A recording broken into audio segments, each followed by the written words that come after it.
من يهده الله فلا مضل له ومن يضلله فلا هادي له وأشهد أن لا إله إلا الله وحده لا شريك له وأشهد أن محمدا عبده ورسوله الذي أرسله بالحق بشيرا ونذيرا وداعيا إلى الله بإذنه وسراجا منيرا أما بعد فإن خير الحديث كتاب الله وخير الهدي هدي محمد صلى الله عليه وسلم وشر الأمور محدثاتها وكل محدثة بدعة وكل بدعة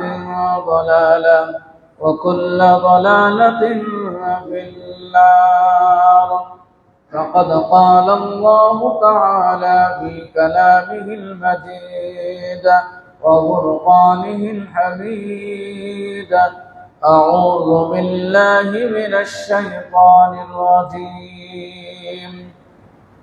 بسم الله الرحمن الرحيم. يا أيها الناس اتقوا ربكم الذي خلقكم من نفس واحدة وخلق منها زوجها وبث منهما رجالا كثيرا ونساء واتقوا الله الذي تساءلون به والأرحام إن الله كان عليكم رقيبا. بعد أعوذ بالله من الشيطان الرجيم. يا أيها الذين آمنوا اتقوا الله وقولوا قولا سديدا يصلح لكم أعمالكم ويغفر لكم ذنوبكم ومن يطع الله ورسوله فقد فاز فوزا عظيما. الحمد لله, সমস্ত প্রশংসা সিফত সানা মহিয়ান গরিয়ান সর্বশ্রেষ্ঠা আল্লাহ রাব্বুল আলামিনের নিমিত্তেই, যে আল্লাহ সুবহানাহু ওয়া তাআলা আমাদেরকে জুমার দিনে জুমার খুতবা শ্রবণ করার জন্য দূরে এবং কাছে থেকে গাড়ি বা পায়ে হেঁটে খতিবের কাছাকাছি বসে খুতবা শ্রবণ করার সুবর্ণ সুযোগ দান করেছেন। সে আল্লাহ রাব্বুল আলামিনের কৃতজ্ঞতা প্রকাশার্থে তার দেওয়া জবান দিয়ে হৃদয়ের সবটুকুন ভালোবাসা উজাড় করে বীর বিক্রমে সিংহ গর্জনে আল্লাহ রাব্বুল আলামিনের দেওয়া জবান দিয়ে মুহাব্বতের আমেজ মিশিয়ে কৃতজ্ঞতা প্রকাশ করি, বলি আলহামদুলিল্লাহ। অজস্র দরুদ ও সালাম বর্ষিত হোক মুহাম্মদুর রাসূলুল্লাহ সাল্লাল্লাহু আলাইহি ওয়াসাল্লামের উপর, যার অক্লান্ত পরিশ্রমের মাধ্যমে সুন্দর একটি জীবন ব্যবস্থা তথা ইসলাম ধর্মকে পেয়েছি, যার আদর্শ কাল কিয়ামত পর্যন্ত অনুসরণীয় অনুকরণীয়, যিনি প্রত্যেকটি আদর্শ বাস্তবায়ন করেছেন মানব জাতির কল্যাণের জন্য। একত্ববাদ এবং তাওহীদের রিসালাতের নবুয়তের দায়িত্ব দিয়ে গোটা বিক্ষিপ্ত মানব জাতিকে একত্রিত করার চেষ্টা করেছেন এবং এমন ছাত্র তিনি তৈরি করেছেন অসংখ্য অগণিত সাহাবায়ে একরাম, যারা বীর বিক্রমে সিংহ গর্জনে সত্যের পক্ষে অসত্যের বিপক্ষে, এবং যে রাসূল প্রেরিত হয়েছিলেন সত্যের পক্ষে অসত্যের বিনাশে এবং মানব জাতিকে হেদায়েতের জন্য, এবং তাদেরকে সকল প্রকার কুসংস্কার অপসংস্কৃতি থেকে, মারামারি কাটাকাটি হানাহানি দলাদলি থেকে বিরত করে সুন্দর একটি জীবন বিধান দিয়েছেন। সেই মহানেতার উপর বর্ষিত হোক অজস্র দরুদ সালাম। সকলে বলি আল্লাহুম্মা সাল্লি আলাইহি আল্লাহুম্মা বারিক আলাইহি। সম্মানিত জুমার মুসল্লিবৃন্দ, গত জুমায় আমরা আলোচনা শুনেছিলাম সূরা নাহলের 90তম আয়াতের আল্লাহ রাব্বুল আলামিন সেখানে 6টি বিষয় উল্লেখ করেছেন। তার মধ্যে প্রথম 3টি বিষয় যা আমাদেরকে আদেশ করেছেন বাস্তবায়ন করার জন্য, আর দ্বিতীয় 3টি বিষয় ছিল নিষেধ, সেগুলো করতে নিষেধ করেছেন।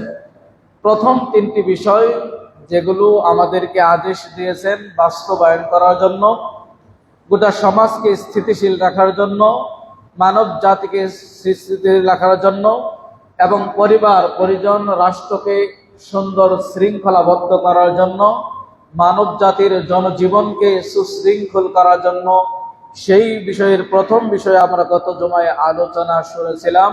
তা ছিল আদল, ন্যায়, সমান ন্যায় পরায়ণতা। আজকে দ্বিতীয় বিষয় আমরা আলোচনা করব। 3টি বিষয় যে করণীয়, তার মধ্যে দ্বিতীয় বিষয় হচ্ছে আল ইহসান। এই বিষয়ে আজকে আমরা আলোচনা করার চেষ্টা করব ইনশাআল্লাহ। ওয়া মা তাওফীক ইল্লা বিল্লাহ, আলাইহি তাওয়াক্কালতু ওয়া ইলাইহি উনীব। দ্বিতীয় বিষয় যেটি ইহসান, এর আবিধানিক অর্থ হচ্ছে সুন্দর করা, দয়া করা, অনুগ্রহ করা, সুন্দর সচারুতে কোনো কিছু করা, এর নাম হচ্ছে ইহসান। এই ইহসান আল্লাহ রাব্বুল আলামিন এটি ফরজ করে দিয়েছেন। এটি মানুষের কোনো সংজ্ঞা না নিয়ে আমরা মুহাম্মদ সাল্লাল্লাহু আলাইহি ওয়াসাল্লাম যে সংজ্ঞাটি দিয়েছেন সেই সংজ্ঞাটি নেওয়ার চেষ্টা করি, তাহলে আমাদের জিনিসটা অত্যন্ত সুন্দর হবে ইনশাআল্লাহ। তাহলে ইহসান এর আবিধানিক অর্থ সুন্দর করা, দয়া করা, অনুগ্রহ করা, সুচারুরূপে করা, কোনো জিনিসকে যথাযথভাবে নির্ধারিত পদ্ধতিতে অত্যন্ত সুন্দরভাবে যত্ন সহকারে সেগুলো করা, এরই নাম হচ্ছে ইহসান। হাদিসে জিবরাইল, এই হাদিস সম্পর্কে আমরা সকলেই জানি যে জিবরাইল আলাইহিস সালাতু ওয়াস সালাম তিনি মানুষের আকার আকৃতিতে নিয়ে রাসূল সাল্লাল্লাহু আলাইহি ওয়াসাল্লামের সামনে এসে রাসূল সাল্লাল্লাহু আলাইহি ওয়াসাল্লাম বসা, তার হাঁটুর সাথে হাঁটু লাগিয়ে দিয়ে তিনি প্রশ্ন করতে রাখলেন যে ইসলাম কি জিনিস। রাসূল সাল্লাল্লাহু আলাইহি ওয়াসাল্লাম উত্তর দিলেন, ইসলাম 5টি স্তম্ভের উপর স্থাপিত। এরপরে দ্বিতীয় প্রশ্ন করলেন, ঈমান, ঈমান কি জিনিস। রাসূল সাল্লাল্লাহু আলাইহি সাল্লাম ঈমানের সেখানে সংজ্ঞা দিয়ে বললেন, আন তুমিনা বিল্লাহি ওয়া মালাইকাতিহি ওয়া কুতুবিহি ওয়া রাসূলিহি ওয়াল ইয়াউমিল আখির ওয়াল কদরি খাইরিহি ওয়া শাররিহি, যে ঈমান হচ্ছে 6টি স্তম্ভের উপর। এরপরে তৃতীয় যখন তাকে প্রশ্ন করা হলো, মাল ইহসান, ইহসান এটা কি জিনিস। আল্লাহ রাসূল সাল্লাল্লাহু আলাইহি ওয়াসাল্লাম তখন ইহসানের সংজ্ঞা দিতে গিয়ে তিনি বলেন, আনতা আবুদাল্লাহা কাআন্নাকা তারাহু ফা ইল্লাম তাকুন তারাহু ফা ইন্নাহু ইয়ারাকা। আজকের যে আমাদের আলোচ্য বিষয় সেটা হচ্ছে ইহসান। জিবরাইল যখন প্রশ্ন করলেন ইহসান কি জিনিস এটা, তখন আল্লাহ রাসূল সাল্লাল্লাহু আলাইহি ওয়াসাল্লাম তার উত্তরে বললেন, আনতা আবুদাল্লাহ, তোমরা এমন ভাবে ইবাদত করবে কাআন্নাকা তারা, যেন তুমি তাকে দেখতে পাচ্ছ। কাকে? আল্লাহ রাব্বুল আলামিনকে। ফা ইল্লাম তাকুন তারাহু, যদি এমনটি না হয়, তোমার মনের ভিতরে যদি এমনটি অনুভূতি জাগ্রত না হয় যে তুমি আল্লাহ রাব্বুল আলামিনকে দেখতে পাচ্ছ, এটি যদি না হয়, তাহলে যেন এমনটি হয় ফা ইন্নাহু ইয়ারাকা, তিনি তোমাকে দেখছেন। তাহলে এই ইহসানের সংজ্ঞা হচ্ছে যে ইবাদতের জগতে, ইবাদতের ক্ষেত্রে আমরা এমন ভাবে ইবাদত করব, এত সুন্দরভাবে সুশৃঙ্খলভাবে করব, যেন সেই ইবাদতে আপনার আমার এই অনুভূতি জাগ্রত হয় যে আল্লাহ রাব্বুল আলামিন আপনাকে আমাকে দেখতেছেন। আর এটি যদি না হয়, তাহলে অন্ততপক্ষে আপনি তাকে দেখতেছেন এমনটি যেন হয়। তাহলে ইহসানের সংজ্ঞা আমরা জানতে পারলাম হাদিসে জিবরাইলের প্রসিদ্ধ হাদিসের মাধ্যমে। এই ইহসানের 2টি স্তর।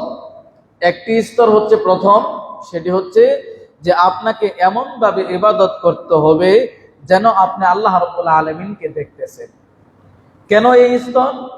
যে একটা মানুষ যখন তার ভিতরে এই অনুভূতি জাগ্রত হবে যে আমি আল্লাহ সুবহানাহু ওয়া তাআলাকে দেখতেছি, তখন কিন্তু তার ইবাদতের মাত্রা, তার খুশুর মাত্রা, তার বিনম্র শ্রদ্ধার মাত্রা, নমনীয়তা সকল কিছুই বৃদ্ধি পেয়ে যাবে। কেন?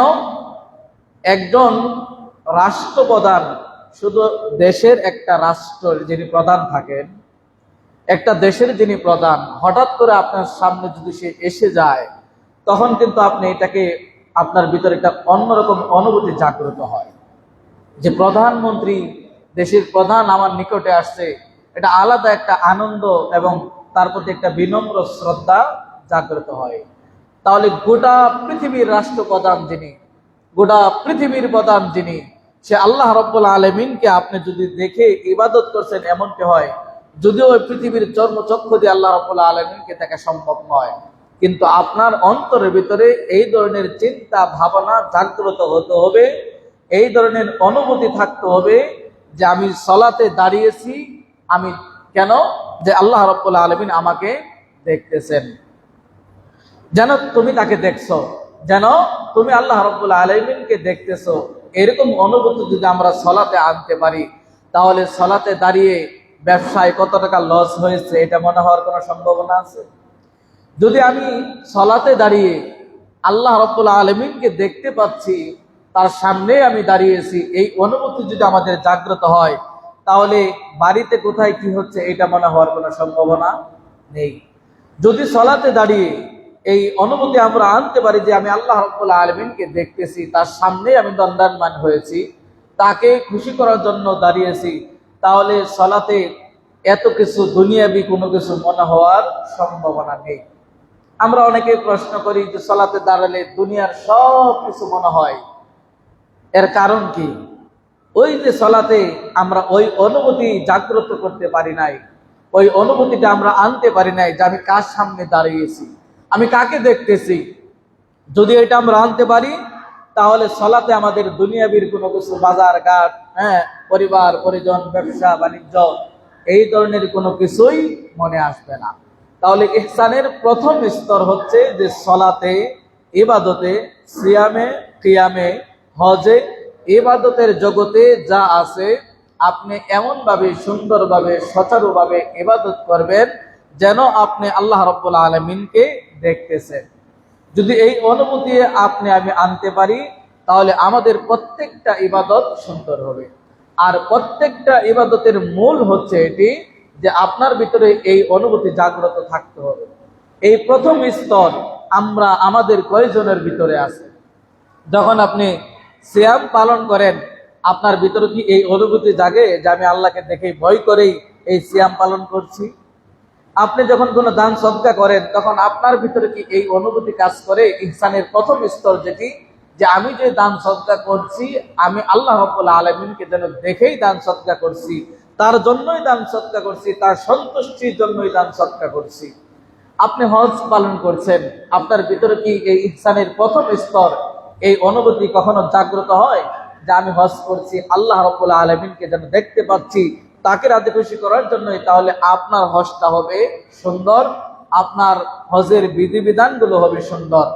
এরকম ভাবে প্রত্যেকটা ইবাদতে যদি আমরা এই মাইন্ডসেটআপটা দিতে পারি যে আল্লাহ রাব্বুল আলামিনকে যেন আমি দেখতে পাচ্ছি, তাহলে আমাদের ইবাদতের জগতে সে যে ধরনের ইবাদত হোক, সেই ইবাদতের আসল তৃপ্তি, স্বাদ আমরা গ্রহণ করতে পারব। তাহলে ইহসানের প্রথম স্তর, এই প্রথম স্তর আপনার আমার মাঝে যদি না থাকে, তাহলে চেষ্টা করতে হবে এই স্তর যেন আমরা অর্জন করতে পারি।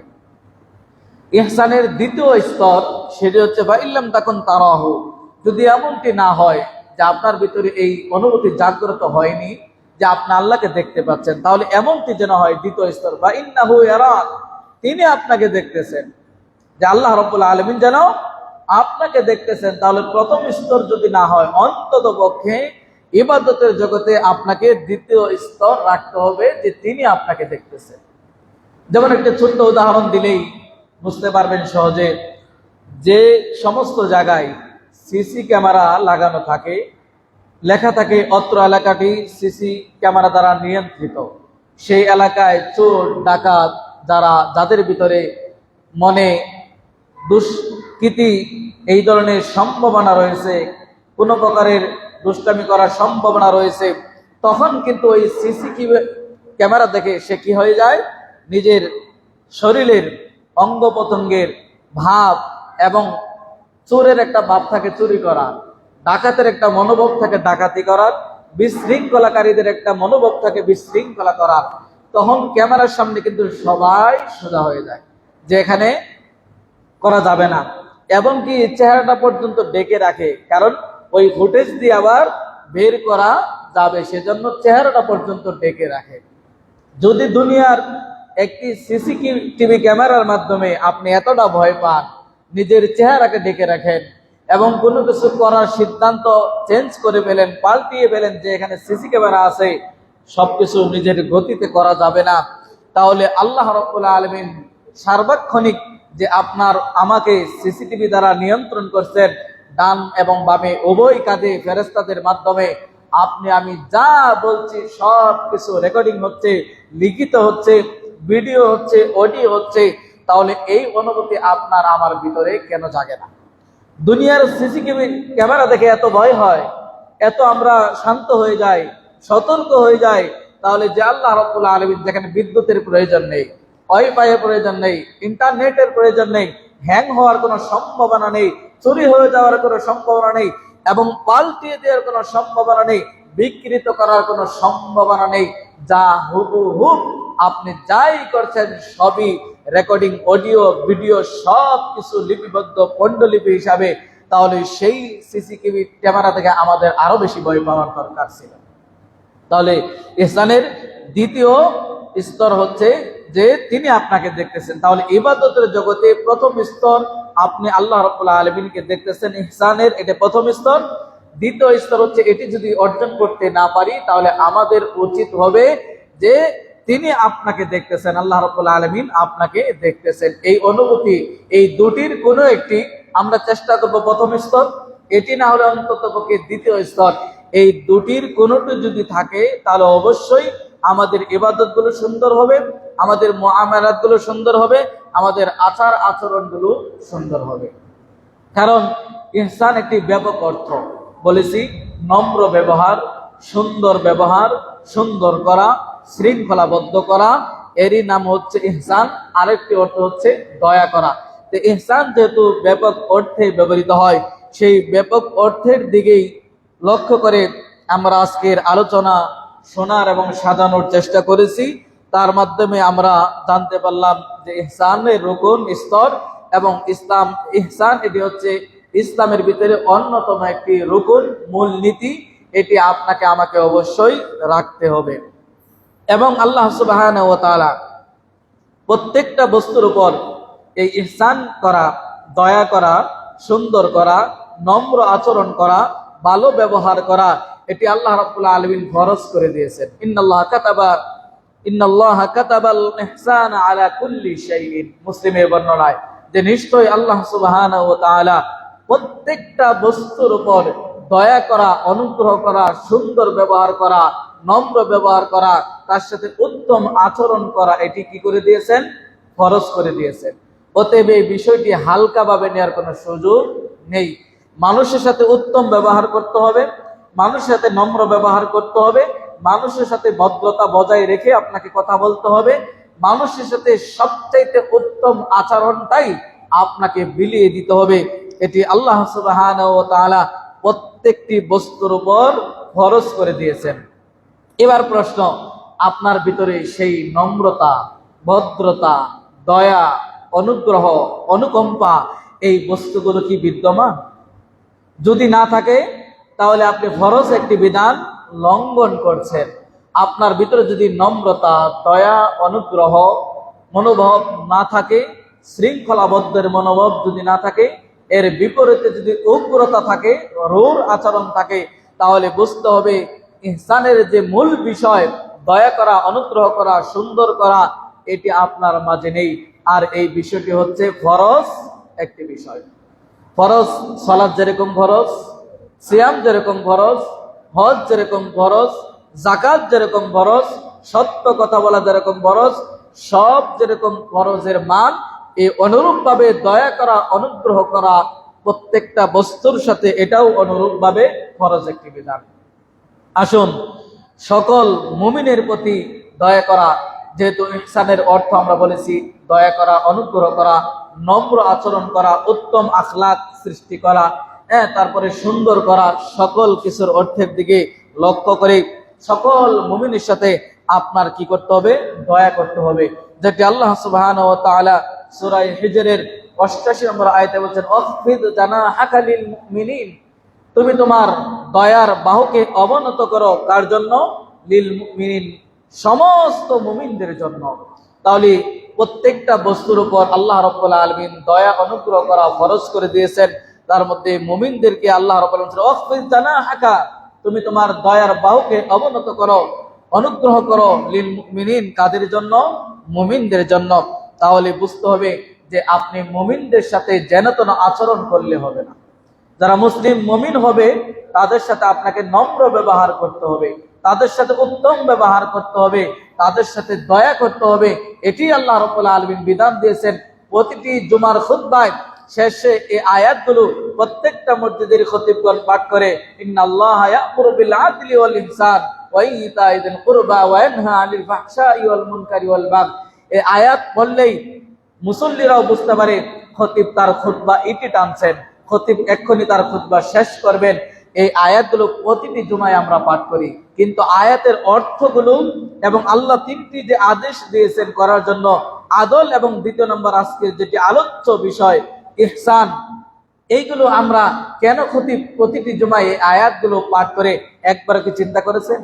আপনি মনে করছেন এটা খুতবার একটি অংশ, সেজন্য পাঠ করে, খতিব সাহেবের দায়িত্ব পাঠ করে, কিন্তু আল্লাহ রাব্বুল আলামিন দেখেন আদেশ দিলেন, ওটা হলো ন্যায়সঙ্গত আদেশ প্রথম। দ্বিতীয়টি হচ্ছে ইহসান, আপনি ন্যায়সঙ্গত করলে শুধু হবে না, আপনাকে দয়াও করতে হবে, দয়া অনুগ্রহ করতে হবে, সুন্দর আচার আচরণও করতে হবে। যেহেতু প্রত্যেকটা বস্তুর সাথে, প্রতিটি বস্তুর উপর এটি লিপিবদ্ধ করে দিয়েছেন যে তাদের সাথে উত্তম আচরণ করতে হবে। অনুরূপভাবে সমাজে একটি অবহেলিত মানুষ, তারা হচ্ছে এতিম অসহায়, এদের প্রতি আমরা সমাজপতিরা, আমরা নেতৃত্বস্থানীয় লোকেরা, আমরা যারা সমাজের প্রভাবশালীরা, আমরা এতিমদের উপর শুধু প্রভাবশালীরা নয়, নেতৃস্থানীয় লোকেরা নয়, বরং আপন চাচা সহ এতিম বাতিজার উপর যে জুলুম আর অন্যায় আর অবিচার চালায়, পৃথিবীর ইতিহাসে এরকম খুব কমই পাওয়া যায়। বাংলাদেশের প্রেক্ষাপটে একজন এতিমের প্রতি যে অবিচার তার চাচা করে, যে অবিচার তার গ্রামের মানুষ করে, যে অন্যায় জুলুম ওই সমাজের যারা বিচার কার্য পরিচালনা করে তারা সম্মিলিতভাবে মিলে করে, এবং যারা জমি খেকু ভূমি খেকু যারা, এরাও সম্মিলিতভাবে মিলে এতিমদের উপর যে জুলুম অন্যায় অবিচার করে, সেটা আদৌ উচিত নয়। তাদের প্রতি দয়া করতে হবে। আল্লাহ রাব্বুল আলামিন এই এতিম সম্পর্কে বলছেন, আম্মাল ইয়াতীমা ফালা তাকহার, এতিমদেরকে ধমক দিবে না, এতিমদেরকে ধমক দেওয়া যাবে না। আর আমরা এতিমদের সাথে কি ব্যবহারটা করি, যেখানে আল্লাহ ধমক দিতে নিষেধ করেছেন, অথচ মারা যাওয়ার পরে ছোট্ট বাচ্চা যে কোনো ভাবেই তার পিতা মারা গেছেন, হয়তো 3 বছর 7 বছর, কেউ পেটে রয়েছে, দুনিয়াতে আসার সাথে সাথেই তার স্ত্রীর প্রতি, তার সন্তানের প্রতি উচিত ছিল দয়া করা, অনুগ্রহ করা, ইহসান করা, আদল করা, সুন্দর সুচারুরূপে তাকে পৃথিবীতে লালন পালন করে আপনার ছেলের মতোই প্রতিষ্ঠিত করা। কিন্তু আমরা সেখানে বিপরীত মুখে হাঁটতে শুরু করি। সমাজের কিছু ভূমিদস্যু আছে, সমাজের কিছু নেতা আছে, সমাজের কিছু পাওয়ারফুল লোক আছে, সমাজের কিছু নোংরা মন মানসিকতার লোক আছে, এরা খুঁজে খুঁজে বের করে এতিমদের সম্পদ কিভাবে লুণ্ঠন করা যায়, এতিমদের সম্পদে কিভাবে গিরিঙ্গি বাজানো যায়, এতিমদের সম্পদে কোথায় কি খাত রয়েছে, দলিলে কোন সমস্যা আছে, এগুলো খুঁজে খুঁজে কিছু লোক রয়েছে, তারা বের করে এগুলো আত্মসাৎ করে। এতিমের সম্পদ আত্মসাৎ করা আর জাহান্নামের আগুন পেটের ভিতরে করা একই কথা, কোনো পার্থক্য নেই। এরপরেও এই ভূমিদস্যুরা, এই এতিমের মাল আত্মসাৎকারীরা কখনোই সতর্ক হওয়ার চেষ্টা করে না, বরং এদের জুলুম অন্যায়ভাবে এভাবে আরো বাড়তি করতে থাকে। কিন্তু জুলুমের পরিণতি কি হয় তা গোটা বাংলাদেশের মানুষ চক্ষুভাবে ভালোভাবেই দেখেছে। জুলুমের পরিণতি কি হয় তা পৃথিবীর মানুষ ভালো করেই জানে।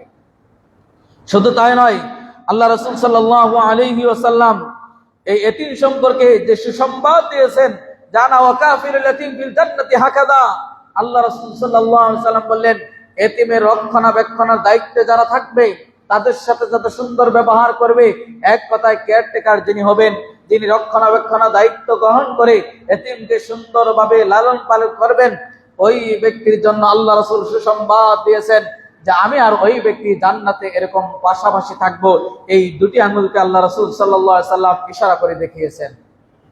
এর অর্থ দুটি হতে পারে, এই দুটি আঙ্গুলের ভিতরে যেরকম দূরত্ব নেই, একেবারে কাছাকাছি, অনুরূপভাবে এতিমের রক্ষণাবেক্ষণ যিনি করবেন ওই ব্যক্তি আর আল্লাহ রাসূল জান্নাতে এরকম পাশাপাশি থাকবেন। আরেকটি অর্থ হতে পারে, এখান থেকে এই পর্যন্ত কয় মাইল দূরত্ব? সামান্য একটু দূরত্ব, অর্থাৎ নিকটে বোঝানোর অর্থে এই দুটি অর্থ নিলেও কোনো সমস্যা হবে না। পাশাপাশি অর্থ অথবা এইখান থেকে এই পর্যন্ত একেবারে সন্নিকটে, এটি হচ্ছে এতিমের যারা লালন পালন করবে তাদের বিষয়। প্রতিটা বস্তুর উপর ইহসান, দয়া করতে হবে, এটি আল্লাহ রাব্বুল আলামিন ফরজ করে দিয়েছেন। অনুরূপভাবে আমাদের সমাজে আরো একটি, যাদের উপর আমরা দয়া করতে জানি না, আমরা অকৃতজ্ঞ হই, বরং সুযোগ সন্ধানে থাকি কখন কোন নারী বিধবা হবে। সমাজের কিছু দুষ্ট মানুষ, সমাজের কিছু শৃঙ্খল মানুষ, সমাজের কিছু জঘন্য মানুষ, সমাজের কিছু হীনমন্য মানুষ, সমাজের কিছু হায়েনা, সমাজের কিছু জীবজন্তু, সমাজের কিছু হায়েনার চাইতে নিকৃষ্ট মানুষ বিবেক দিয়ে কখনো বিবেচনা করার চেষ্টা করে না। এরা উৎপেতে থাকে সমাজের কখন কোন বিধবা, সমাজের কোন মিসকিনের রেশনের মাল, টিসিবির মাল, সরকারি মাল আত্মসাৎ করা যাবে, এই দান্দাই সারাক্ষণ থাকে। অথচ তাদের প্রতিও দয়া করতে হবে, ইহসান করতে হবে, অনুগ্রহ করতে হবে। যে আয়াতগুলো প্রতিটি জুমায় আমরা পাঠ করি, কিন্তু একবারও আমরা অনুধাবন করার চেষ্টা করি না। আল্লাহ রাসূল সাল্লাল্লাহু আলাইহি ওয়াসাল্লাম বলেন, বিশিষ্ট সাহাবী আবু হুরায়রা রাদিয়াল্লাহু আনহু থেকে বর্ণিত, তিনি বলেন, আস-সাঈ আলাল আরমিলাতি ওয়াল মিসকিন কাল মুজাহিদি ফি সাবিলিল্লাহ। হাদিসটি বুখারী এবং মুসলিমের। যে ব্যক্তি প্রচেষ্টা করে কোনো বিধবার পক্ষে কাজ করার জন্য, তার সুন্দর ব্যবস্থা করার জন্য, তার কোনো প্রয়োজন মেটানোর জন্য, বৈধ প্রয়োজন মেটানোর জন্য, এবং মিসকিন যারা তাদের, এক কথায় যে ব্যক্তি প্রচেষ্টায় থাকে বিধবা নারীদের পাশে দাঁড়ানোর জন্য, মিসকিন হত দরিদ্র তাদের ব্যবস্থাপনার জন্য, ওই ব্যক্তি কাল মুজাহিদি ফি সাবিলিল্লাহ, ওই ব্যক্তি যেন আল্লাহর রাস্তায় জিহাদকারীর মতো। সুবহানাল্লাহ বলতে মন চায় না? সুবহানাল্লাহ। তাহলে বিধবা নারীর প্রতি যে দয়া করবে, নম্র ব্যবহার করবে, ইহসান করবে, অনুগ্রহ করবে, এবং মিসকিনদের প্রতি অনুগ্রহ করবে, তাকে কোনো ব্যবস্থা করে দিবে। এখন এমন একটা সমাজের অবস্থা, কোনো বিধবার সাথে তাদের কোনো বৈধ প্রয়োজনে আপনি যদি কোনো বাজার ঘাট করে দিতে চান, আপনি যদি তার প্রতি দয়ানুগ্রহ করতে চান, এই সমাজের মানুষ, বাংলাদেশের সমাজের মানুষ আপনাকে জিনার তুহমাত দিবে, মিথ্যা অপবাদ দিবে, যে না জানি ওই বিধবার সাথে অমুকের কি সম্পর্ক। একবারও চিন্তা করলো না, আপনার স্ত্রী আপনাকে বলে আপনার এটা প্রয়োজন, ওটার প্রয়োজন, এনে দাও। ওই বিধবা নারী হয়তো তার কেউ থাকতে না পারে, সে বাজার ঘাটে তার সম্মানকে আপনাকে ডেকে রাখার চেষ্টা করতে পারে, আপনার কাছে হয়তো কোনো জিনিসের জন্য সাহায্য চেয়েছে, কিন্তু গোটা সমাজ তার বিপক্ষে আমরা আঙুল তুলে বললাম অমুককে বিধবা, অমুকের সাথে অমুক অবৈধ সম্পর্ক রয়েছে। একবারও যাচাই বাছাই করার কোনো চিন্তা ভাবনা করলাম না, একবারও এই মন মানসিকতা আমাদের মনে জাগ্রত হলো না। এই বিধবার পাশে দাঁড়ানোর কথা তো আল্লাহ রাসূল সাল্লাল্লাহু আলাইহি ওয়াসাল্লাম বলেছেন। চারটিকারী কথা, যারা বিধবা এবং এতিমদের সাহায্যে সর্বদাই চেষ্টা করবে, ওই ব্যক্তি কাল মুজাহিদি ফি সাবিলিল্লাহ, সে ব্যক্তির জন্য আল্লাহর রাস্তায় জিহাদকারীর মতো। সুবহানাল্লাহ। এরপরও কি বিধবাদের প্রতি অন্যায় বিচার করব আমরা? এরপরও কি এতিমদের প্রতি আমাদের রূঢ় আচরণ, তাদের প্রতি জুলুম, অন্যায় বিচার করব আমরা মিসকিনদের প্রতি? না। এবং আবু হুরায়রা রাদিয়াল্লাহু আনহু তিনি বলছেন যে আমি ধারণা করছি এমনটিও রাসূল বলেছেন যে ওই ব্যক্তি যারা বিধবা এবং মিসকিনদের প্রচেষ্টায় থাকে ভালো কিছু করার, আমি ধারণা করছি হয়তো তিনি এমনটাও বলেছেন, ওই ব্যক্তি যেন, যেমন একটা ব্যক্তি নফল ইবাদত করতে করতে কোনোদিন ক্লান্ত হয় না, তাহাজ্জুদ কোনোদিন ছুটে যায় না, ওই ব্যক্তির মতো শুধু তাই নয়, ওই ব্যক্তি যেন ওই ব্যক্তির মতো যেমন নফল সিয়াম করতে করতে সে কোনোদিন ক্লান্ত হয় না, নফল সিয়াম ছেড়ে দেয় না। এত বড় ফজিলত, অথচ আমাদের সমাজের ব্যবস্থাটা দেখেন কোন পর্যায়ে আমরা গেছি, কতটা নিম্নমানের মানসিকতা আমাদের ভিতরে তৈরি হয়েছে। কাজেই আমাদের উচিত হবে এই হাদিসগুলো সামনে রেখে আমাদের আগানো। কারণ আল্লাহর রাস্তায় জিহাদ করার মতো একটা ফজিলত যদি কোনো বিধবার পাশে দাঁড়ান এবং যদি কোনো মিসকিনদের আপনি কোনো ব্যবস্থা করে দেন। অনুরূপভাবে আরো একটি দয়া করা দরকার। সমাজে বিভিন্ন পত্র পত্রিকায় দেখবেন একাধিক কন্যা সন্তান জন্ম দেওয়ার কারণে অনেক জায়গায় শাশুড়ি মিলে, ননদ মিলে, স্বামী মিলে, শ্বশুর বাড়ির সকলেই মিলে তাকে বিচ্ছেদ ঘটিয়ে দেয়। আপনি একজন পুরুষ, আপনার বিবেকের কাছে প্রশ্ন, সুস্থ বিবেক দিয়ে চিন্তা করুন তো, একটি মেয়ের গর্ভে, একটি স্ত্রীর গর্ভে, একটি মায়ের গর্ভে একাধিক কন্যা সন্তান হওয়ার জন্য ওই নারী একাই কি দেয়? ওই স্ত্রী একাই কি দেয়? সে এককভাবে কি গর্ভধারণ করেছে, নাকি শরীয়তের বৈধ পদ্ধতি অনুযায়ী স্বামী স্ত্রী মিলনের বৈধ মাধ্যমেই সেই গর্ভধারণ করেছে? যদি হয় এমনটি, তাহলে কেন একজন স্ত্রীর শুধু এই জায়গায় দায়ী থাকবে? আপনি পুরুষ কি দায়ী নয়? তাহলে কেন আপনার মা ওই স্ত্রীর বিরুদ্ধে কথা বলে? আপনার বোন কেন ওই স্ত্রীর এমনিতেই কন্যা সন্তান জন্মগ্রহণ করেছে, সে আপনার কাছে এমনিতেই নত হয়ে থাকে? কারণ সমাজ ব্যবস্থা এত নিকৃষ্ট করে দিয়েছে আমরা। এর মাঝে আপনি আর আপনার মা মিলে, আপনার বোন মিলে, আপনার আত্মীয় স্বজন মিলে শুধু তাকে বারবার খুঁচান, তোমার শুধু কন্যা সন্তান হয়, কন্যা সন্তান হয়, তুমি তোমার বাপের বাড়ি চলে যাও, আমাদের ছেলের প্রয়োজন। এরকম শাশুড়ি, এরকম ননদ, এরকম কুলাঙ্গার স্বামী কিন্তু আমাদের দেশে অনেক আছে। এবং এরকম কাজী টাকা নিয়ে বিচ্ছেদ ঘটানোর জন্য খাতা কলম নিয়ে বসে আছে। একবারও কাজীও চিন্তা করে না, আপনি যে তালাকটা দিচ্ছেন এটা তো বৈধ তালাক নয়, এটা তো বৈধ নয়, এটা আমার দ্বারা সম্ভব নয়। অন্ততপক্ষে আপনি প্রতিবাদ গড়ে তুলুন যে আমার দ্বারা এটা বিচ্ছেদ হবে না। যদি কোর্ট কাছারিতে গড়ায়, একজন ম্যাজিস্ট্রেটের উচিত যে বৈধ এটা ইসলাম শরীয়তে, কোরআন সুন্নাহ, কোরআনে আল্লাহ বলেছে যাকে চান আল্লাহ রাব্বুল আলামিন পুরুষ সন্তান দেন, যাকে চান কন্যা দেন, যাকে চান মিলিয়ে দেন ছেলে মেয়ে, যাকে চান কোনো কিছুই দেন না। এই আয়াত কি মুসলিমরা জানে না? এই আয়াত কি কোরআনের আয়াত নয়? জজ, উকিল, ব্যারিস্টার এই কোরআনের আয়াতগুলো পড়েই আপনার জজ হওয়া দরকার ছিল। কাজী আপনাকে এই আয়াত জেনেই আপনাকে কাজী হওয়া দরকার ছিল। আপনি স্বামী, এই আয়াত, আপনি মুসলিম, কোরআনের এই আয়াতকে যদি একাধিক স্ত্রী কন্যা সন্তান জন্মগ্রহণ করার কারণে আপনি তালাক দেন, তাহলে এই আয়াতের বিপরীতে আপনি হাঁটছেন, আপনি কি করে মুসলিম হন?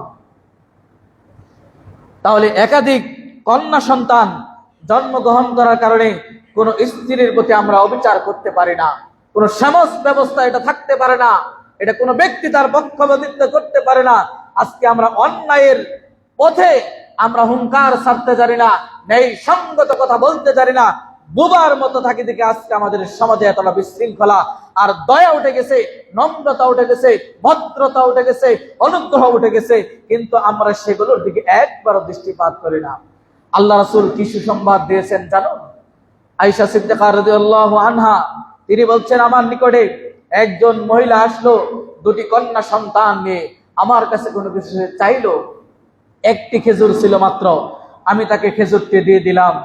সেই মহিলাটি ওই খেজুরটা ভেঙে দুই কন্যার মাঝে তিনি দিয়ে দিলেন, তিনি সেখান থেকে নিজে কিছু খেলেন না। এরপরে সেই মহিলাটি দাঁড়ালেন, বের হয়ে গেলেন। রাসূল সাল্লাল্লাহু আলাইহি ওয়াসাল্লাম তিনি ঘরে আসলেন, প্রবেশ করলেন। আয়েশা সিদ্দিকা রাদিয়াল্লাহু তাআলা আনহা তিনি রাসূলের কাছে এই হাদিস, এই কথাগুলো বর্ণনা করলেন। আল্লাহ রাসূল সাল্লাল্লাহু আলাইহি ওয়াসাল্লাম বললেন, যাকে কন্যা সন্তান দিয়ে পরীক্ষা করা হয়, সে যদি তাদের প্রতি সুন্দর আচরণ করে, যদি তাদের প্রতি সুন্দর আচরণ করে, তাহলে কুল্লাহু সিদরাম মিনান নার, তাহলে ওই কন্যা সন্তানগুলো তার জন্য জাহান্নাম থেকে বাঁচার জন্য ডাল হবে। হাদিস বুখারী এবং মুসলিমের। আজ থেকে 1 বছর 2 বছর আগের কথা নয়, প্রায় 1500 বছর পূর্বের চিত্র তুলে ধরেছি। একজন মা সে নিজে না খেয়ে কন্যা সন্তানের মাঝে একটি খেজুর ভাগ করে দিয়ে সে জান্নাতের সার্টিফিকেট পেয়েছে। রাসূল বলেছে যে ওই কন্যা সন্তান দ্বারা যদি তাকে পরীক্ষা করা হয়, আর সে যদি তাদের প্রতি সুন্দর আচরণ করে, এই হাদিস দ্বারা বোঝা যায় ওই মেয়েটি, ওই মাটি মেয়েদের সাথে সুন্দর আচরণটি করেছে। কারণ খেজুর নিজের ক্ষুধাকে নিবারণ করে নাই, দুই মেয়ের মাঝে একটি খেজুর তিনি ভাগ করে দিয়েছেন, তিনি কোনো কিছুই খান না। এরকম মা আজও পৃথিবীতে বাংলাদেশের প্রেক্ষাপটে বিভিন্ন আনাচে কানাচে তারা রয়েছে। সন্তান, কন্যা সন্তানের মাঝে তারা একাধিক কন্যা সন্তান হওয়ার কারণে সে মনোমালিন্য হয় না, সে তার সুন্দর মায়ের স্নেহ দিয়ে, আদর মমতা দিয়ে তার সন্তানগুলোকে গড়ার চেষ্টা করে। কিন্তু আমরা পুরুষরা তাদের প্রতি সুবিচার করতে পারি না। তাহলে এরপরেও একাধিক কন্যা সন্তান জন্মগ্রহণ করার পরে আপনার উচিত তাদের সাথে উত্তম আচরণ করা। ও মা বোনেরা, আপনাদেরকে বলতে চাই, এখানে আপনার কোনো হাত নাই, এখানে আপনার স্বামীর কোনো হাত নাই, কিন্তু এটা আল্লাহ রাব্বুল আলামিন আপনার ভাগ্যে যেটি লিখে দিয়েছেন সেটি আসবে।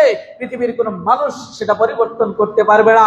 কিন্তু সমাজের হায়েনাগুলোকে আপনি চিনে রাখুন, সমাজের যারা এই সমস্ত পদক্ষেপ গ্রহণ করে তাদেরকে আপনি চিনে রাখুন।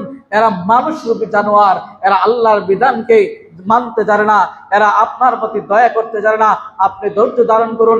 কন্যা সন্তান হয়ে আপনি তাদেরকে সুন্দরভাবে পরিপাটি করে তৈরি করুন, একজন ভালো মানুষ হিসাবে পাত্রস্থ করুন, তাদেরকে লালন পালন করুন। আপনার জন্য এই সমাজের এটা পরীক্ষা হতে পারে। 5টি কন্যা সন্তান হতে পারে। আমি আমার 5 বোন, আমি আমার বাবাকে কোনোদিন দেখিনি রাগ করতে। আমরা 5 বোন 3 ভাই, আমার বাবাকে কোনোদিন দেখিনি কন্যা সন্তানের কারণে সে কপালে ভাঁজ পড়েছে। বরং আমাদেরকে কখনো তুই শব্দটাও বলে নাই, তুমি বলে ছোট প্রত্যেকটা আমার ভাই বোনকে তুমি বলে নাই কোনোদিন, তুমি বলেই সম্বোধন করেছে। 5 বোন কি হয়েছে? এরকম পাবেন। আমার খালাই ছিল 7 বোন, আমার মারা 7 বোন, আমার নানাকে কোনোদিন দেখিনি বিরক্ত বোধ করতে। বরং যখনই মার কাছে আসতেন পিঠ হাতিয়ে বলতেন, মা ধৈর্য ধারণ করো। আজকে আমাদের সমাজে এগুলো নেই। আমাদের এমন হওয়া উচিত। কন্যা সন্তানরা ভাগ্যের বিষয়, কিন্তু আমরা মনে করি ছেলে হইলে আপনার বংশের বাতি জ্বালাবে, আপনাকে কামাই করে খাওয়াবে।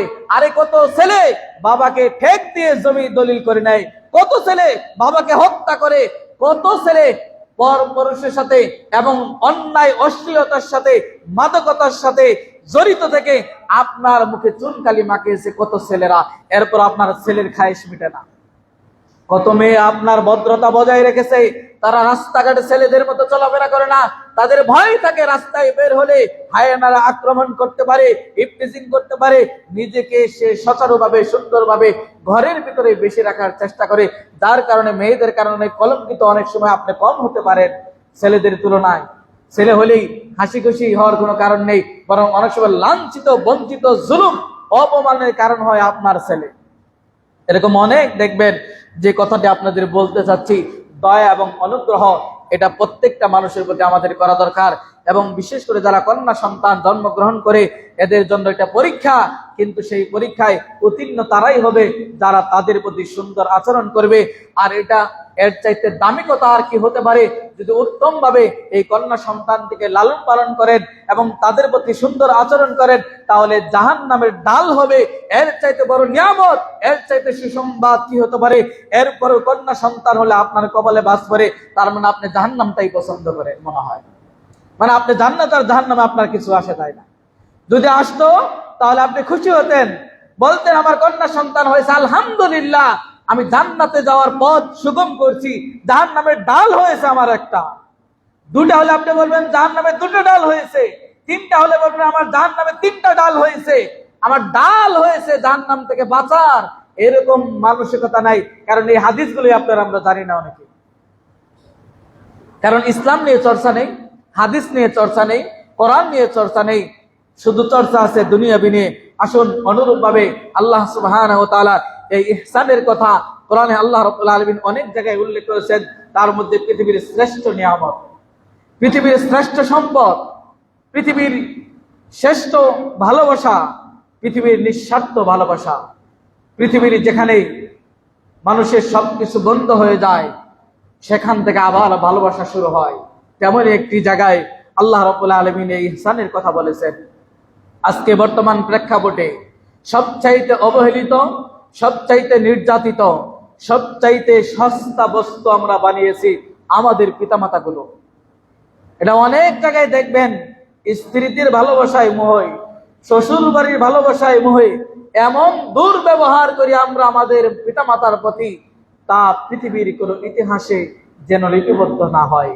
আমরা আল্লাহ রাব্বুল আলামিন বলেছেন, ওয়া কাযা রাব্বুকা আল্লা তা'বুদু ইল্লা ইয়াহু ওয়া বিল ওয়ালিদাইনি ইহসানা।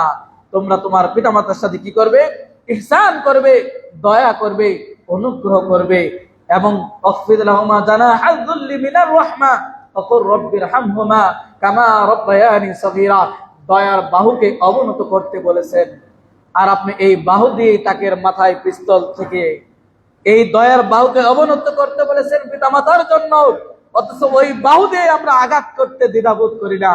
যে পা হাত ধরে আপনার বাবা মা আপনাকে হাঁটানো শিখেছে, সে পা দিয়ে কিভাবে লাথি মারেন?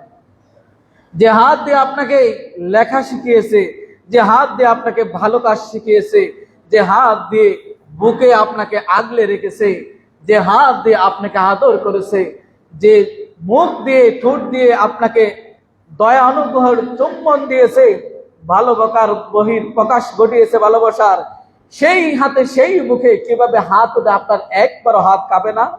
আপনার বিবেক একবারও নাড়া দেয় না? কখন যে আল্লাহ রাব্বুল আলামিন বিধান করে দিলেন, ইন্নাল কিবারা আহাদুহুমা আও কিলাহুমা ওয়ালা তাকুল লাহুমা উফিন। যে পিতামাতা যখন বার্ধক্যে পৌঁছে যাবে, দমক দেওয়াতে দূরের কথা, উচ্চ কণ্ঠে কথা বলা দূরের কথা, আহ উহ উফ শব্দ বলা যাবে না তাদের সামনে। তাদের সাথে কি ব্যবহারটা আমরা করি? আপনি জানেন আপনার জন্য কত ত্যাগ স্বীকার করেছে সে? আপনি আপনার ছেলের জন্য যে ত্যাগ স্বীকার করেন, এর চাইতে বহুগুণে ত্যাগ স্বীকার করেছে আপনার আমার পিতামাতা। আপনি আমি যখন জন্মগ্রহণ করেছি, বাংলাদেশের অবস্থা এতটা উন্নত ছিল না। ব্যথায় ব্যথিত হয়ে, ব্যথার প্রভাবে এমন অনেক মা আপনাকে আমার মতো সন্তানকে এই পৃথিবী দেখানোর জন্য মৃত্যুবরণ করেছে। এখন না হয় ডাক্তারি, ইঞ্জিনিয়ারিং ইত্যাদি ডেভেলপড হয়েছে, উন্নত হয়েছে, চিকিৎসার মান বেড়েছে, কিন্তু আপনার মা বাবা আপনাকে যখন জন্ম দিয়েছে, আজ থেকে 50 বছর আগে, 60 বছর আগে, যাদের বয়স 70, এখন আপনার বাবা মা কত কষ্ট করে আপনাকে জন্ম দিয়েছে। আপনি এখন 3 বেলা খাবার খান, খাবার আপনি ফেলে দেন, অথচ তারা খাবারের জন্য হাহাকার করেছে, নিজে খেতে পারে নাই, আপনার মুখে আহার তুলে দিয়েছে, নিজে ভালো মন্দ না খেয়ে আপনাকে দিয়েছে, নিজে ভালো কাপড়টা না পরে আপনাকে পরিধান করিয়েছে। তাহলে এতগুলো তাদের অবদান এক নিমিষেই কিভাবে বলে যান? আপনি কি এমনি এমনি 30-40 বছর এমনি এমনি বড় হয়ে গেছেন? আজকে আপনি ইঞ্জিনিয়ার হয়েছেন, ডাক্তার হয়েছেন, কলেজের টিচার হয়েছেন, প্রফেসর হয়েছেন, ইমাম হয়েছেন, খতিব হয়েছেন, মুয়াজ্জিন হয়েছেন, জনপ্রতিনিধি হয়েছেন, নেতা হয়েছেন, যাই হয়েছেন, আপনি কি অটোমেটিকলি হয়ে গেছেন? না, আপনার সন্তান তার সাক্ষী। আজকে বর্তমান প্রেক্ষাপটে আপনার সন্তানকে আপনি কন্ট্রোল করতে পারেন না। আপনার সন্তানের আবদার রক্ষা করার জন্য আপনি চুরি করেন, জিনা করেন, অবিচার করেন, সুদ খান, ঘুষ খান, অন্যায় করেন। আপনার বাবা মারা কিন্তু আপনাকে মানুষ করার জন্য এগুলোর ধারে কাছে যায় নাই। আজকে আপনার অধপতন কোথায়? আজকে বাবা মার সাথে আপনি কেন দুর্ব্যবহার করেন? প্রত্যেকটি পিতামাতা পৃথিবীর শ্রেষ্ঠ নিয়ামত, যাদের বেঁচে নেই তারা বুঝতে পারে। একসময় তারা হয়তো আপনার কাছে ভালো কিছু খাবারের আবদার করেছিল, এখন ভালো খাবারগুলো আছে কিন্তু পিতামাতা গুলো নাই। হয়তো ভালো পোশাক পরার আবদার করেছিল, আপনি দেন নাই, ধমক দিয়ে তাড়িয়ে দিয়েছেন। এখন হয়তো আপনার সমর্থন হয়েছে, আপনার স্ত্রী 10টা পরে, আপনার ছেলেরা 20টা পরে, আপনি 15টা পরেন, কিন্তু হয়তো আপনার ওই বাবা মা এখন নাই। এখন শুধু আফসোস করে আপনাকে আমাকে চোখের পানি ফেলতে হয়। যে বাবা মা হুমা জান্নাতুকা ওয়া নারুকা, যে বাবা মা আপনার জান্নাত জাহান্নাম, যে আপনার মায়ের পায়ের নিচে আপনার বেহেশ, আপনার জান্নাত, যার সন্তুষ্টিতে আল্লাহ সন্তুষ্টি, সেই জায়গায় যদি আগুন লাগিয়ে দেন, পৃথিবীর কোথাও পানি দিয়ে, পৃথিবীর কোনো কেমিক্যাল দিয়ে সেই দাদা করে আগুন নিভানো সম্ভব নয়। এখনই সাবধান হন, ইহসান করুন, দয়া করুন, অনুগ্রহ করুন, নম্র ব্যবহার করুন। পিতামাতার শ্রেষ্ঠ অবদান, তাদের এই অবদানকে মূল্যায়ন করার চেষ্টা করুন। পিতামাতার প্রতি দয়া অনুগ্রহ করার চেষ্টা করুন। তারা যেদিন থাকবে না সেদিন বুঝতে পারবেন। এখনো বাড়িতে ঢুকলে যদি আপনার মা 3 দিন 5 দিনের জন্য কোথাও বেড়াতে যায়, ঘরটা খালি খালি লাগে। বাবা না থাকলে মনে হয় সেই বাবা নামের বটবৃক্ষ ছায়া যেন আপনার উপর কোনো ছায়া নেই। পৃথিবীর একজন রিক্সাওয়ালা আপনাকে ধাক্কা মারার চেষ্টা করে। যদি আপনার বাবা না থাকে, একজন লোক, আপনার বাবা থাকলে যে তার সামনে উঁচু আওয়াজে কথা বলার চেষ্টা করার দুঃসাহস দেখাতে পারতো না, সেও এখন আপনাকে নিয়ে টানা হেসরা করে। তাহলে বাবা কি জিনিস বুঝতে পেরেছেন? আর মা পৃথিবীর শ্রেষ্ঠ নিয়ামত। আল্লাহ রাব্বুল আলামিন যাকে এই ন্যায়, আদল, ইহসান, দয়ার 100% মধ্যে 75% তাকে দিলেন, আর তার সাথে এই খারাপ ব্যবহারটাই আমরা করি। তাহলে দয়া অনুগ্রহ আমাদের অনুরূপভাবে পিতা মাতার প্রতিও করতে হবে। প্রতিটি বস্তুর উপর আল্লাহ রাব্বুল আলামিন এই দয়া ইহসান লিপিবদ্ধ করে দিয়েছেন, বরজ করে দিয়েছেন। অনুরূপভাবে আপনাদেরকে হাজার হাজার বছর পূর্বের আরেকটি হাদিস তুলে ধরি, যে প্রত্যেকটা বস্তুর উপর দয়া এবং অনুগ্রহ করতে বলেছেন। তারই একটি দৃষ্টান্ত 1000 বছর পূর্বে না, অনেক হাজার বছর পূর্বের কথা। আল্লাহ রাসূল সাল্লাল্লাহু আলাইহি ওয়াসাল্লাম ওই মহিলার কথা বলছেন, একজন মহিলা বিড়ালকে বেঁধে রেখে তাকে কষ্ট দিয়েছিল, খাদ্য দেয় নাই এবং তাকে ছেড়েও দেয় নাই যে জমিনের কোনো ঘাস বাস ইত্যাদি খেয়ে সে বেঁচে থাকবে। তাকে কষ্ট দিয়ে সে হত্যা করেছিল, মৃত্যুর দ্বার প্রান্তে পৌঁছে দিয়েছিল। আল্লাহ রাসূল সাল্লাল্লাহু আলাইহি ওয়াসাল্লাম সংবাদ দিলেন, ওই মহিলাটি জাহান্নামী। বুঝতে পেরেছেন? দয়া, অনুগ্রহ। সামান্য একটি বিড়ালকে বেঁধে রেখে খাদ্য না দিয়ে তাকে তিলে তিলে মারার মৃত্যুর মুখে ঠেলে দিয়েছে, তাকে জমিনে ছেড়ে দেয় নাই যে সে নিজে খেয়ে বেঁচে থাকবে। ওই মহিলাকে আল্লাহ রাসূল সাল্লাল্লাহু আলাইহি ওয়াসাল্লাম কি বললেন? জাহান্নামী। তাহলে আজ বাংলাদেশের প্রেক্ষাপটে একজন বিড়ালকে যদি হাজার হাজার বছর পূর্বে ওই মহিলার অবস্থা যদি জাহান্নামের অবস্থা হয়, রাসূলের কথা মানে এখানে আর কোনো মিথ্যা হওয়ার কোনো সম্ভাবনা নেই। রাসূলের কথা মানে নিঃসন্দেহে মেনে নিতে হবে। তাহলে একজন বিড়ালকে যদি এইভাবে অন্যায়ভাবে হত্যা করার দায়ে এই মহিলার যদি ঠিকানা হয় জাহান্নাম, বাংলাদেশের প্রেক্ষাপটে হাজার হাজার মুসলিমদেরকে, বাংলাদেশের প্রেক্ষাপটে হাজার হাজার মানুষকে অন্যায়ভাবে, জুলুমভাবে অত্যাচার করে এই পৃথিবী থেকে তারা নিশ্চিহ্ন করে দিল, তাদের ঠিকানা কোথায় হতে পারে? একটা মানুষকে মারা মানে গোটা পৃথিবীর মানুষকে হত্যা করা।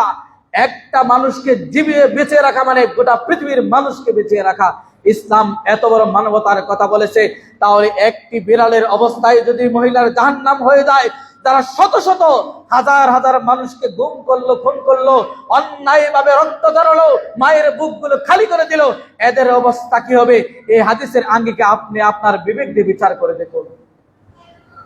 প্রতিটি প্রাণীর প্রতি দয়া করতে হবে। একটা বিড়ালের প্রতি দয়ার অবস্থা যদি না, দয়া করার কারণে যদি অবস্থা এমন হয়, একটি বিড়াল আর একটা মানুষ যার মূল্য আল্লাহ রাব্বুল আলামিন দিয়েছেন, যার মূল্য দিতে গিয়ে একজন মানুষকে অন্যায়ভাবে হত্যা করলে গোটা পৃথিবীর মানুষকে হত্যার সমতুল্য বললেন।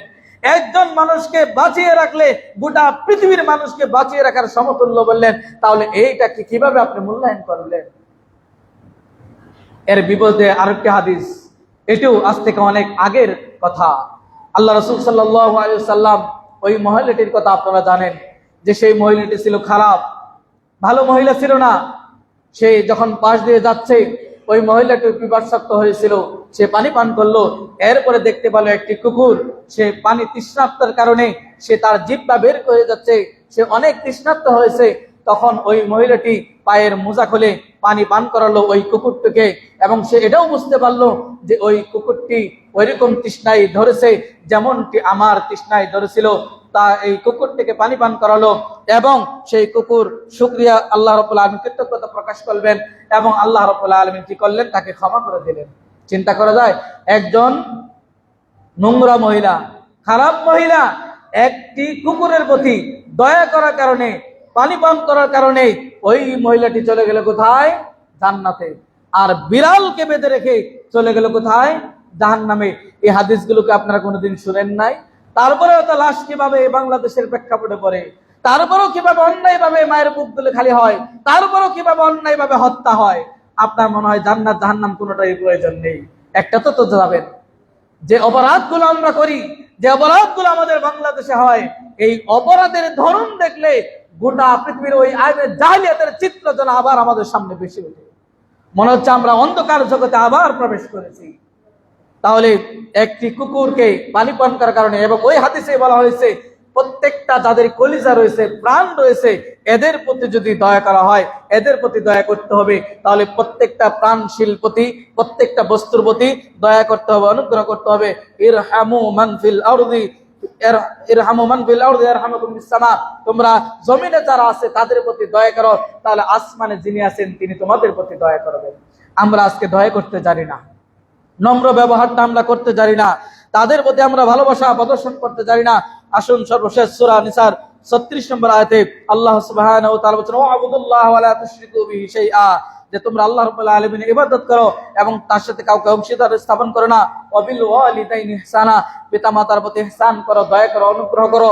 ওয়াবিদিল কুরবা, নিকট আত্মীয়দের প্রতি দয়া করো, অনুগ্রহ করো, তাদের হকগুলো সঠিকভাবে বুঝিয়ে দাও। ওয়াল ইয়াতামা, এবং এতিমদের প্রতি দয়া করো, অনুগ্রহ করো। ওয়াল মাসাকিন, এবং যারা হতদরিদ্র অভাবগ্রস্ত মিসকিন তাদের প্রতি দয়া করো। ওয়াল জারিদিল কুরবা, নিকট আত্মীয় নিকট নিকট প্রতিবেশী যারা রয়েছে তাদের প্রতি দয়া করো। ওয়াল জারিল জুনুবি, এবং যারা পার্শ্ববর্তী তোমার আত্মীয় স্বজন রয়েছে, পাড়া প্রতিবেশী রয়েছে, তাদের প্রতি এই দয়া অনুগ্রহ ইহসান করো। অনুরূপভাবে ওয়াল সাহিবি বিল জামবি, তোমার সঙ্গী সাথী যারা রয়েছে তাদের প্রতি দয়া করো, অনুগ্রহ করো, নম্র ভাব প্রদর্শন করো, রূঢ় আচরণ এড়িয়ে চলো, উত্তম পন্থায় তাদের সাথে কথা বলো। ওয়াবিনিস সাবিল, এবং যারা মুসাফির তাদের প্রতি দয়া করো, অনুগ্রহ করো। সূরা নিসা 36 নম্বর আয়াত থেকে প্রমাণিত হয় যে পিতামাতার প্রতি সদয় হতে হবে, দয়া করতে হবে, অনুগ্রহ করতে হবে। অনুরূপভাবে নিকট আত্মীয়র প্রতি, অনুরূপভাবে এতিমদের প্রতি, মিসকিনদের প্রতি, অনুরূপভাবে আপনার নিকট প্রতিবেশী, অনুরূপভাবে দূরের প্রতিবেশী, অনুরূপভাবে আপনার সঙ্গী সাথী, অনুরূপভাবে মুসাফির, এদের প্রতি দয়া অনুগ্রহ করতে হবে। যে মানুষের প্রতি দয়া করে না, আল্লাহ সুবহানাহু ওয়া তাআলা ওই ব্যক্তির প্রতি দয়া করে না। যে ব্যক্তি মানুষের প্রতি দয়াশীল হয় না, ওই ব্যক্তির উপর আল্লাহ রাব্বুল আলামিন দয়াশীল হয় না। আপনি তো মনে করেন যে আল্লাহর দয়া কেন হয় না? আপনি আপনার পরিবার পরিজনের উপর যে জুলুম চালান, এরপর আপনি কিভাবে দয়া অনুগ্রহ পেতে পারেন? আপনি আপনার আত্মীয় স্বজনের প্রতি, পাড়া প্রতিবেশীর প্রতি, আপনার বন্ধুর প্রতি, আপনার জনগোষ্ঠীর প্রতি, আপনার সমাজের প্রতি, আপনার পরিবারের প্রতি যে জুলুম অন্যায় অবিচার করেন, এরপর আপনি কি করে দয়া পেতে পারেন? আপনি মানুষের প্রতি দয়াশীল হন, আপনি প্রাণীকুলের প্রতি দয়াশীল হন। জবাই করার ক্ষেত্রে আল্লাহ রাসূল বলেছে ইহসান করতে, দয়া করতে, অর্থাৎ কুরবানিতে বা কোনো পশু যদি আপনি জবাই করতে চান, ওই জবাইকে তো ছুরিটা যেন ধার দেওয়া হয়, তার প্রতি এটাই হচ্ছে দয়া করা। দয়ার একটি দৃষ্টান্ত, এই হাদিসটা বেশ করেই খুতবা শেষ করছি। আল্লাহর দয়া, এতক্ষণ শুনলাম মানুষের দয়া, মানুষের প্রতি। কোনোদিন চিন্তা করেছেন আল্লাহর দয়া কি পরিমাণ? আল্লাহর ভালোবাসা কি পরিমাণ? আল্লাহর অনুগ্রহ এই সৃষ্টিকুলের প্রতি কি পরিমাণ হতে পারে? কখনোই আমরা চিন্তা করি না। আল্লাহ রাব্বুল আলামিন 100টি রহমত সৃষ্টি করেছেন, 99টি তার কাছে রেখে দিয়েছেন। একটি দয়া, একটি অনুগ্রহ, একটি রহমত, এটি গোটা পৃথিবীর সৃষ্টি জগতের মাঝে ছড়িয়ে দিয়েছেন। 99টি তার মাঝে রেখে দিয়েছেন। এটা হলো আল্লাহর দয়া আপনার প্রতি। এতক্ষণ তো মানুষের প্রতি দয়া শুনলাম, প্রাণীকুলের প্রতি দয়া শুনলাম, বিনিময়ে শুনলাম আল্লাহ আপনার প্রতি কি দয়াবান, আল্লাহ আপনার প্রতি কি যে অনুগ্রহশীল, আল্লাহ আপনার প্রতি কতটা যে রহম করেন আপনি কল্পনাও করতে পারবেন না। 100টির দয়া 99টি তার কাছে রেখে দিলেন, একটি মাত্র দয়া গোটা পৃথিবীর সৃষ্টি জগতের মাঝে বিলিয়ে দিলেন। তাতেই দেখুন একটি হাতি তার সন্তানের উপর পাটা রাখে না, কারণ মারা যাবে। একটি সামান্য মুরগি তার বাচ্চার উপর পা পড়লে সরিয়ে নেয়, কারণ বাচ্চাটি ব্যথা পাবে। একজন মা তাহলে কতটা কষ্ট করে, একজন মা কোনোদিন তার সন্তানকে জাহান্নামের আগুনে নিক্ষেপ করতে পারে না। একজন বাবা তার সন্তানকে অন্যায়ভাবে মেরে ফেলতে পারে না। একজন মা পৃথিবীর সমস্ত ভালোবাসা দিয়ে আপনাকে আগলিয়ে রাখতে চায়। হয়তো ওই 1% দয়ার সারা পৃথিবীতে যা ভাগ করে দিয়েছে, সামান্য 0% দয়া দিয়ে আপনার মৃত্যু সহ্য করতে পারে না, আপনার কষ্ট সহ্য করতে পারে না, আপনার দয়া অনুগ্রহ করার চেষ্টা করে। সামান্য একটু দয়া হয়তো ওই মা বাবাও পেয়েছে, তাতে আপনার জন্য জীবন দিয়ে দেয়। আপনি তার বিপরীতে কি করেন? সেটা আপনার বিবেকের কাছে প্রশ্ন রাখলাম। তাহলে আল্লাহর দয়া কতটুকু বুঝতে পেরেছেন?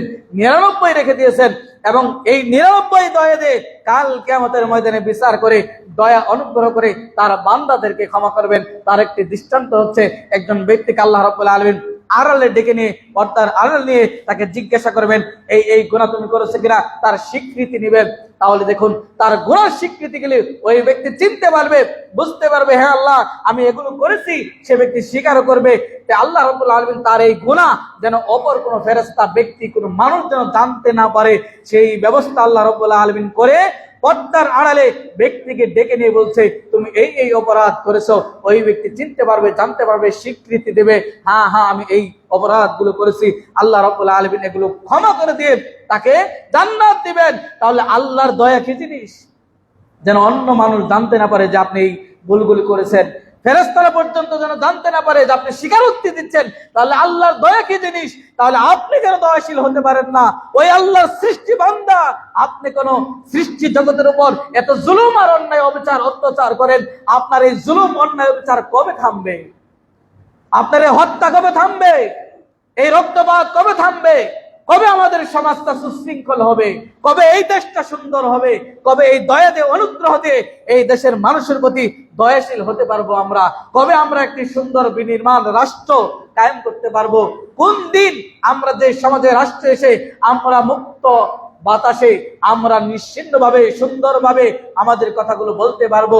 আর কত রক্তে ঝরলে, আর কত প্রাণহানি হলে, আর কত মানুষের প্রতি জুলুম অন্যায় অবিচার হলে এই দেশটা শান্ত হবে?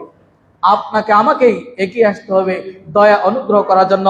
আসুন আল্লাহ সুবহানাহু ওয়া তাআলা এই সূরা নাহলের 90তম আয়াত, যে আয়াত আমরা প্রতিটি খুতবায় শেষে পাঠ করি, এই আয়াতের 3টি বস্তু ছিল আমাদের করণীয়, বাস্তবায়ন করা আল্লাহ আদেশ দিয়েছেন।